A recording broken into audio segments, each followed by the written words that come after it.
এক গৃহস্থের বাড়িতে চুরির ঘটনায় চাঞ্চল্য ছড়ালো এলাকায়। প্রায় 10 লক্ষ টাকা সোনার গয়না সহ 30 থেকে 35,000 টাকা নগদ চুরি হয়েছে বলে জানা গিয়েছে। ঘটনাটি ঘটেছে পানাগড় বাজারের রেলপাট ট্যাঙ্কি তলায়।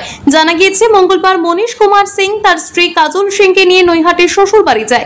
বুধবার রাত 8:30 নাগাদ তারা বাড়ি ফিরে এসে দেখেন বাড়ির আলমারি খুলে 15 ভরি সোনা এবং নগদ প্রায় 30 থেকে 35,000 টাকা চুরি গেছে। যদিও মনীশ কুমার সিং এর মা বাড়িতেই ছিলেন, তিনি কিছুই বুঝতে পারেননি বলে দাবি। কাকসা থানার পুলিশকে খবর দেওয়া হলে খবর পেয়ে ঘটনাস্থলে পৌঁছয় কাকসা থানার পুলিশ ঘটনার তদন্ত শুরু করেছে। অন্যদিকে পুজোর মুখে জনবহুল এলাকায় এই ধরনের চুরির ঘটনায় এলাকাবাসীর মধ্যে আতঙ্কের সৃষ্টি হয়েছে। अच्छा, कब हुआ ये घटना? आपको क्या पता चला? हमको अभी आज 8 बजे पता चला। अच्छा, कहाँ गया था आप? हम अपने मायके गए। अच्छा, कब गया था आप? कल।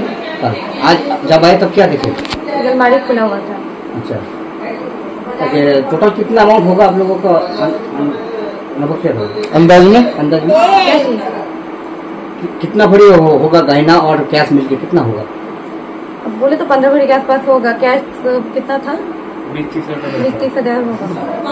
किसी को शक हो रहा आप लोगों को? नहीं। এখানে লোকাল সিউডিসি আলো দূরে গেলাম, আর আজকে সন্ধ্যেবেলায় 8টার সময় এখানে নেমে টোটো ধরে 8:15 ঢুকলাম বাড়ি। তখন বাড়িতে ঢুকে তার রুমে ঢুকলাম কাপড় ছাড়ার জন্য, দেখলাম ওটা খোলা ছিল।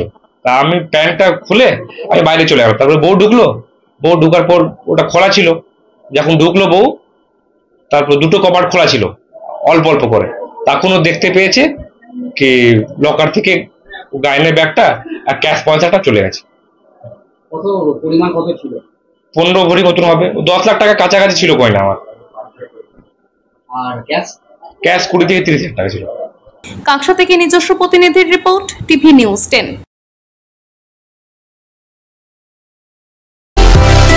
সুলভের সঠিক চিকিৎসার একমাত্র প্রতিষ্ঠান বিবেকানন্দ হসপিটাল। 24 ঘন্টা emergency service, blood bank, trauma care. আপনাদের সেবায় আমরা তৎপর। গুণমান ও পরিষেবায় দুর্গাপুর বিধাননগরের ডক্টর জাকির হোসেন এভিনিউর বিবেকানন্দ হসপিটাল শিল্পাঞ্চলের মানুষের মন জয় করেছে।